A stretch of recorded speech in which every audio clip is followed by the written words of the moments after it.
लिख कर ले लीजिए, चीन का अंतिम वक्त आ चुका है। प्लान ऐसा तैयार हुआ है कि जिनपिंग के प्रेसिडेंट हाउस में खलबली मची हुई है। बीजिंग में चाइनीज पीएलए टेंशन में डूब गई है। अब की बार चीन पर ऐसा प्रचंड प्रहार होगा जो आखिरी होगा और भविष्य में चीन फिर कभी युद्ध की हिमाकत नहीं करेगा। खबर है कि चीनी सेना भारत पर न्यूक्लियर अटैक की साजिश रच रही है, लेकिन पीएम मोदी के दिमाग में चीन के इस न्यूक्लियर साजिश का जबरदस्त तोड़ आ गया है। पीएम मोदी ने चाइनीज मक्कारी को पहले ही भांप लिया था, इसलिए भारत ने भी न्यूक्लियर साइट को एक्टिवेट कर दिया है। भारत की हमेशा पॉलिसी रही है, पहले हमला नहीं करता, लेकिन अगर कोई हमला कर देता है तो फिर भारत उसे छोड़ता भी नहीं है। ऐसे में चीन ने अगर हिंदुस्तान पर हमले की एटमी साजिश की तो चीन बच नहीं पाएगा। चीन को अभी पता ही नहीं है कि हिंदुस्तान का एटमी गोदाम फुल है और एक्टिवेट मोड में है। उसमें चीन की बर्बादी का इतना सामान भरा है कि भारत चाह ले तो चीन का वजूद मिटा सकता है। अब जरा यह भी देख लीजिए कि चाइना ने भारत पर एटमी हमला किया तो भारत के सामने वो कितने दिनों तक टिक पाएगा।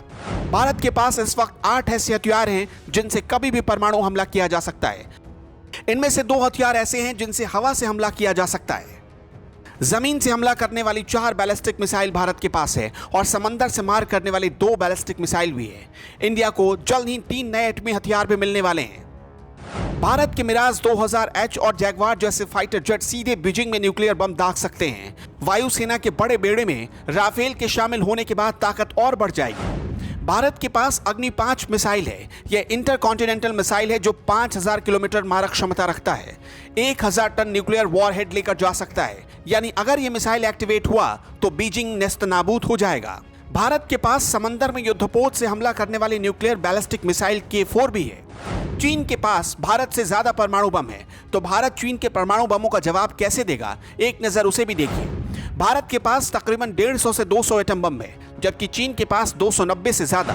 लेकिन इस बीच हार्वर्ड यूनिवर्सिटी की एक रिपोर्ट बताती है कि भारत के पास 2600 परमाणु बम बनाने का सामान मौजूद है, यानी अमेरिका और रूस के बाद परमाणु बम बनाने का सबसे ज्यादा सामान भारत के पास है और भारत तीसरे नंबर पर है। भारत के साथ इस वक्त दुनिया खड़ी है क्योंकि भारत ने दुनिया के कई मंचों पर चीन के विस्तारवाद को एक्सपोज कर दिया है। 2017 के बाद से ही, यानी डोकलाम विवाद के बाद से ही इंडिया ने अपनी युद्ध नीति का फोकस पाकिस्तान से हटाकर चीन की तरफ कर लिया और इसी न्यूक्लियर स्ट्रैटेजी के तहत चीन का काल बन सकता है भारत।